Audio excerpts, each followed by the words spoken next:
Hey everybody, Lady Luck here, and we're celebrating America's 250th birthday.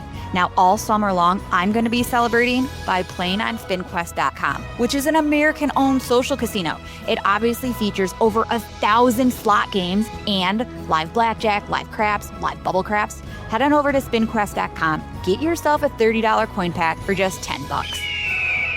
SpinQuest is a free-to-play social casino. Void where prohibited. Visit SpinQuest.com for more details. I cashed out my entire 401k thinking someone stole my identity. A fake email cost me my dream home after I sent my personal information to a scammer. My AI agent wired thousands to an account I'd never seen.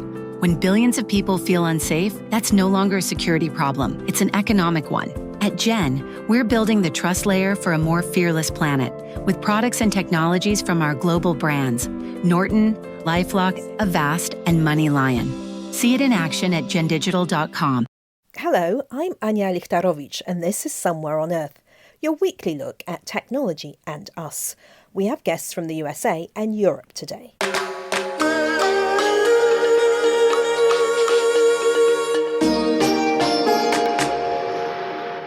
It's Tuesday, the 12th of May, 2026. Welcome to the Global Tech Podcast. Coming up today, we explore how cutting-edge innovation is transforming both medicine and the future of work. We look at a groundbreaking AI-powered smart contact lens that could revolutionise the treatment of glaucoma, a condition affecting around 80 million people worldwide and one of the leading causes of irreversible blindness. The battery-free lens can continuously monitor pressure inside the eye, automatically release medication when needed, and allow doctors to remotely track patients in real time, potentially reshaping the future of digital healthcare, wearable technology, and personalised medicine. We also examine why the tech and venture capital industries still struggle to recognise women as founder archetypes, despite some of the world's most successful startups being built by female entrepreneurs. We discuss the rise of women-led tech communities, the growing importance of mentorship and peer networks, and how AI could help reshape careers and leadership in the digital economy. That's Somewhere on Earth, where tech meets humanity.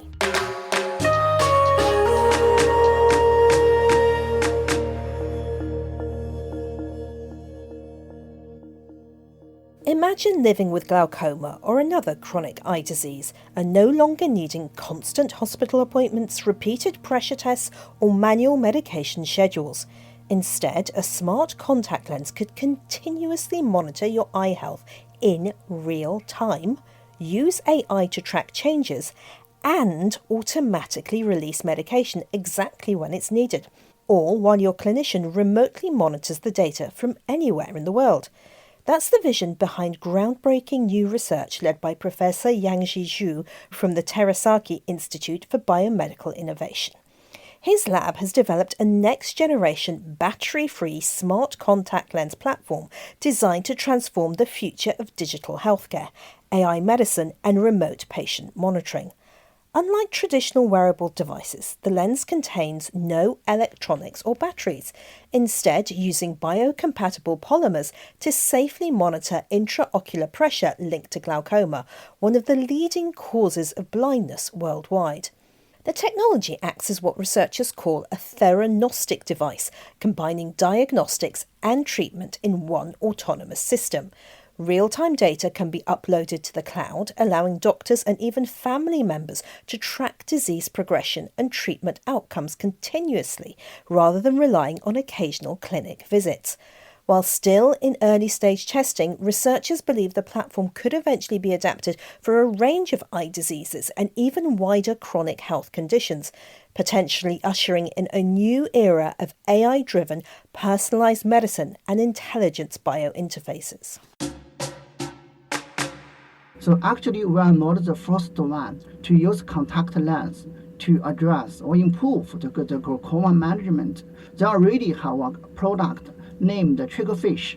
So it has Triggerfish contact lens. It has been approved by the FDA, US.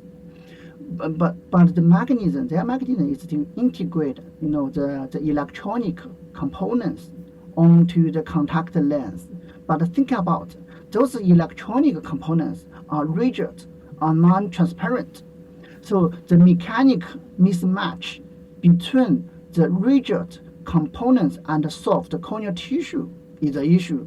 So based a lot of clinical reports, so users often complain they have kind of the discomfort and irritation. Yeah. Absolutely. I mean, I don't think many patients would be keen to put something with electronics in their eye, would they? But you've come up with an answer to that, haven't you?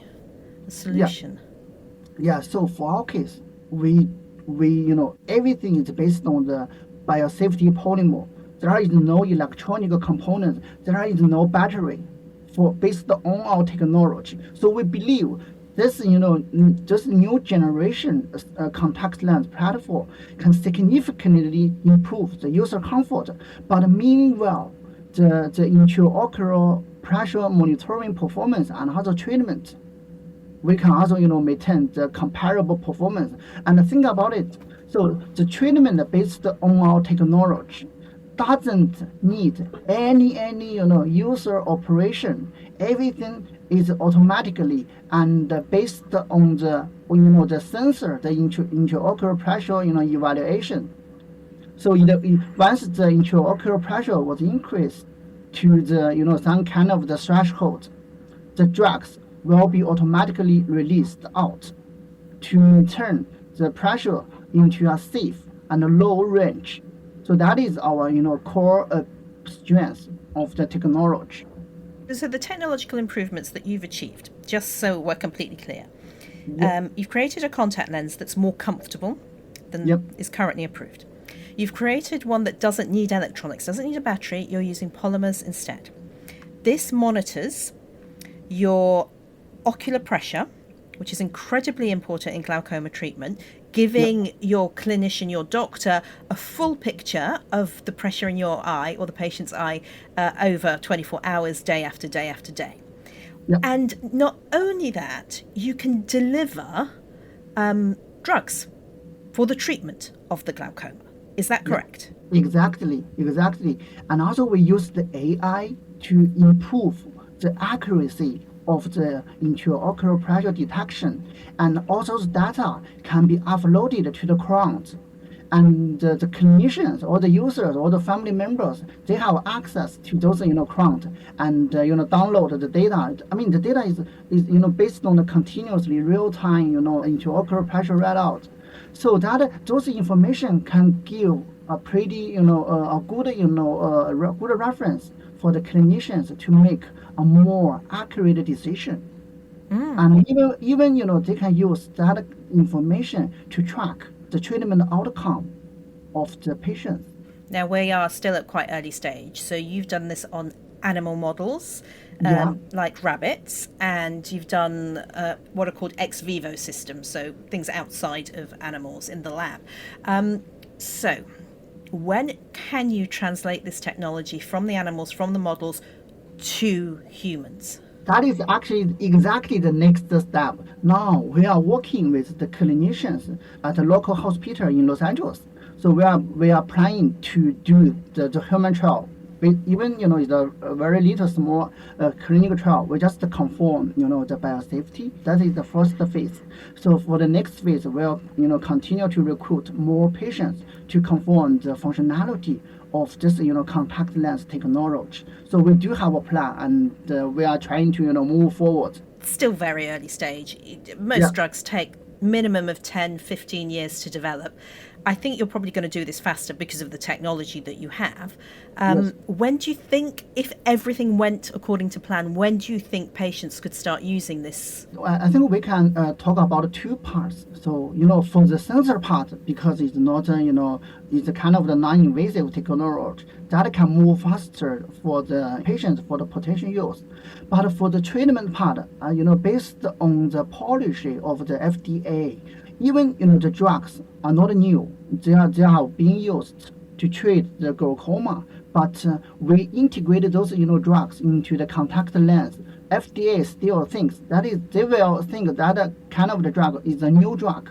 So that will take maybe a little longer time to get the approval, to do more, clinical trial results that can convince the FDA, say, oh, okay, this technology is pretty reliable and stable, so feel free to test. So the treatment part may take a little bit longer time. Okay, so it's the Food Drug Administration body that kind of monitors what drugs are allowed in the US, and that might be. So the drugs aren't new, but the way you're using them is new, and that's what they need to check. So it might take a little bit longer, at least that part of it. But what about, this whole concept of these bio interfaces? Because this is a massive step, really, when it comes to what are often called wearables. I mean, they're more than wearables because they're literally inside our bodies. I mean, what would happen? Talk me through, me, say, for instance, I have glaucoma, I go to my doctor. Do they just fit the lenses and off I go? And then I'm monitored remotely and, they decide what's happening within my eyes and maybe even remotely monitor and change my medication. Exactly. So I can give a pretty successful example. So the similar technology is the CGM, continuous glucose monitor, so which is very successful. So think about, they put a very small patch onto your forearm. Oh yeah, so you see people like this with these kind of like white discs, don't you? So maybe our listeners have seen people who have these white discs, and that monitors glucose for diabetes. Yes. Exactly.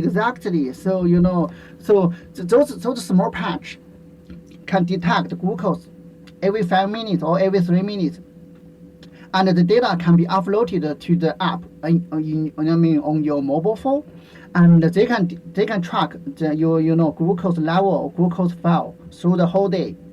And once it may detect pretty high glucose, so the system will automatically release the insulin to control the glucose level. So we are following exactly the same technology, but because eye is a very special organ, unlike the skin, because it's more sensitive.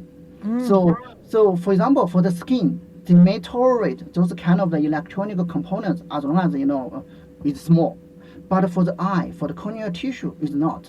So we need to be more strict to think about how to provide a more safe and more biocompatible platform for the eye application. So then we come out, battery-free, electronics-free lens platform. So that is the, kind of the reason behind the technology. What's up, everybody? It's Bretsky, and America is turning 250. And I can't think of a better way to celebrate that than playing on an American-owned social casino, SpinQuest.com. With all of your favorite games, live craps, bubble craps, live blackjack, there's no better place to play for free and win real cash prizes. SpinQuest.com. SpinQuest is a free-to-play social casino. Void where prohibited. Visit SpinQuest.com for more details. I cashed out my entire 401k thinking someone stole my identity. A fake email cost me my dream home after I sent my personal information to a scammer. My AI agent wired thousands to an account I'd never seen. When billions of people feel unsafe, that's no longer a security problem. It's an economic one. At Gen, we're building the trust layer for a more fearless planet with products and technologies from our global brands, Norton, LifeLock, Avast, and MoneyLion. See it in action at gendigital.com. You're working for glaucoma specifically, but there are other eye conditions, eye diseases that often lead to the loss of sight.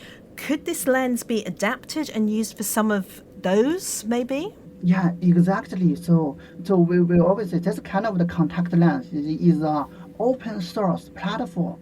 So they can integrate, the sensor with different modalities. For example, for the dry eye, for the, for the AMG, for other, retinal disease. So we can track different biomarkers that could link to the, those kind of the ocular diseases or systemic diseases. So that is for the sensor part. And for the trade, we are open to integrate different medications. We also have the capability to load multiple medications to fit the different use cases. So in overall, so that is kind of the platform that can be adapted or extended to other ocular disease or systemic conditions. This is really exciting. I'm just so I'm thrilled by this. So now, so this new contact lens, this battery-free polymer contact lens that you've developed, so it kind of falls into this category of something called theranostic devices. Tell me what a theranostic device is, and how do you define the term? Why is it important? Yeah, that is a very good question. So theranostic means we combine the diagnostic and therapeutic system together. So that is not just a sensor to tell you, how healthy you are or how bad you are. So we can also give you the treatment based on those information. So that means those kind of the system is a closed loop platform, or we can see feedback controlled treatment platform. So it's truly intelligent, truly autonomous, and those kind of the device can maintain your health by itself. That's Yangxi Zhu, who will also be in the subscription Pod Extra version of the show. Glaucoma affects around 80 million people worldwide and is one of the leading causes of irreversible blindness. The disease damages the optic nerve, often caused by increased pressure inside the eye, and can progress without symptoms until vision loss has already occurred. Now, an estimated 3.6 million people globally are blind due to glaucoma. Imagine what impact this technology could have on treatment and quality of life.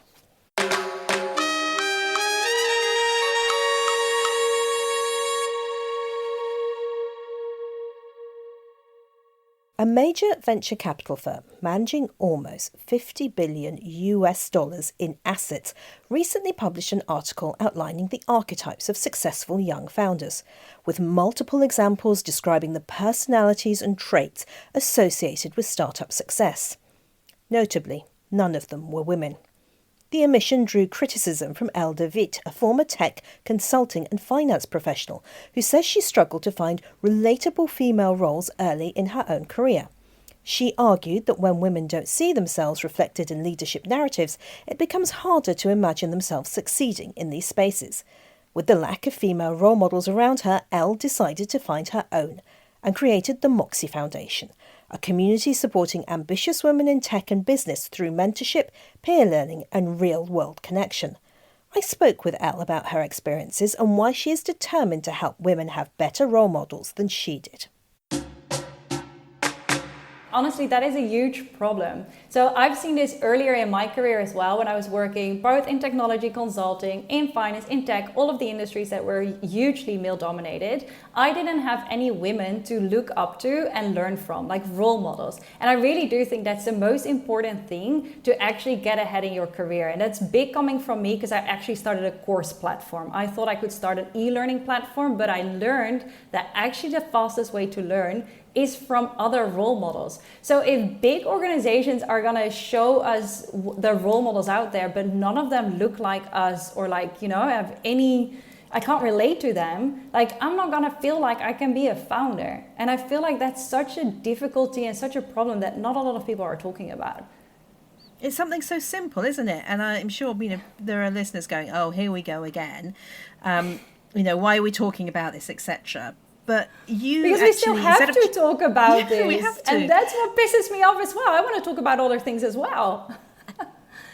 But, you actually have done something about it. You're not just talking and whinging and moaning as some people would say. You've actually said, no, we're going to do something. I'm going to do something. And you've created Moxie. Tell me about Moxie. Yes. And I actually love the phrasing even of this question as well, because I find it very difficult when people just complain about things and are a bit a victim of things and don't do anything about this. So taking ownership and just doing what is in your control to get ahead is the main spiel of Moxie even. So I think that's really, really, really important. And so what Moxie does is we're a community for ambitious women building big careers. Most of us are in tech industries. And we are honestly coming together to stop asking Claude or ChatGPT how to get ahead, how to lean in and speak up and all of the beautiful things that some others have told us to do, but actually ask each other, like learning from our peers, asking how did you navigate this? How did you do this? What are some recommendations? What are podcasts we need to listen to? What are tools we need to use? We're actually asking each other again. So even though I come from a pretty technical background, by now I'm like, it's actually community. We need to hang out with people again. So that's what we're building at Moxie. And it's not about courses, it's not about learning new things necessarily. It's about actually talking to women who have lived experience. Exactly. So it did actually start as courses. When I started Moxie, I was convinced that because I missed out on role models in my career earlier, that helping women get ahead in their career meant teaching women how to get ahead in their career. And I'm not saying there's no time and place for courses anymore. I think it's still pretty important, but times have changed a little bit. So I think knowledge has become a bit of a commodity. We can look up most of things on like AI tools, like we can really find the information. Also, there's more and more career content creators where you can learn a lot of knowledge from, but then the actual connection to learn from peers, to see how others are doing tough things, to actually bond together and like talk about our experiences, that is where I feel like the need is actually bigger. So right now, the most important thing, or the thing that I've seen most, is really growing in, honestly, adopting AI skills. So a lot of women are interested in jumping on the AI train, but actually like it feels a bit difficult to do. It's a bit out of their depth. Like they don't know where to get started. They know they do need to get started, but how? That has been a bit of a challenge. So actually, leveraging AI is one of the unexpected things that are actually most of the women in the community are really jumping on and are teaching each other, learning together. We're having done a lot of events about it as well. So that's one of the most important things. And then on top of that, as I said, we're 2 weeks in, but we've already had people share job opportunities and get a job from that within 2 weeks. I'm pretty pleased with that. Also meeting up in different cities for like in real life coffee, like actually hanging out with each other. So I think that is a huge thing as well, where it's not just behind the screens, it's not only virtual, but it's actually meeting each other in real life again as well. And how do you think AI will reshape women's careers in tech? Oh, I want to be very opportunistic. And I want to be like, it is such a huge opportunity, because that really is what it is, right? And especially for women, because in all type of ways, women are just having like to carry the heavier mental load at work, at home, all over the place. And AI can really help with that. AI can really be your second brain. AI can really keep track of all these to-dos you've got in your head, of all these like loose ends that you still need to get to, right? So AI can really help you work smarter, not harder. I know that's such a cliche to say, but that's really what it is. So I think AI can definitely change careers for women really for the better. Do you see it as a threat at all, though? No, actually not. I was a little bit. There's a lot of doom scrolling because there's a lot on my For You page or wherever I am. But then I kind of realized as well, like I studied information management, I think 10, 15 years ago. And then the hottest thing, the biggest thing was Internet of Things and machine learning. And I was convinced when I was sitting there like, oh my God, I will never have a job. It's going to completely take over. Everything is irrelevant. Like, you know what I mean? Like I thought everything was just like, it was done for us basically.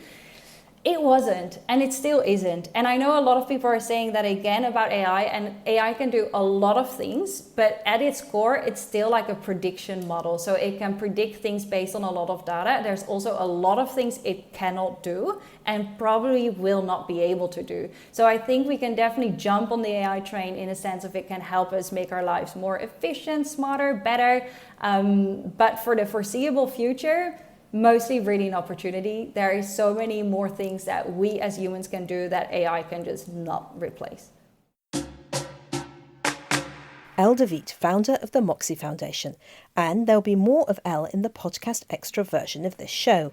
Really excited as we've had a few more subscriptions this week. Please search pod.fan somewhere on earth, the global tech podcast, and subscribe for just $10 a month.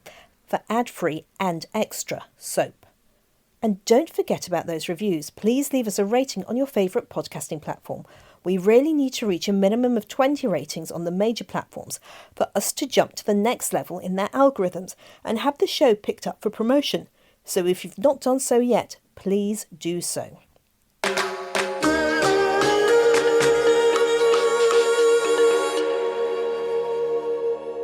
To remind you, you can contact us via email, hello@somewhereonearth.co, or through our socials. We're pretty much everywhere but X. Search for Soap Tech or Somewhere on Earth podcast and you should be able to find us. That is all for this week. The production manager is Liz Toohey and I'm the editor. Bye-bye.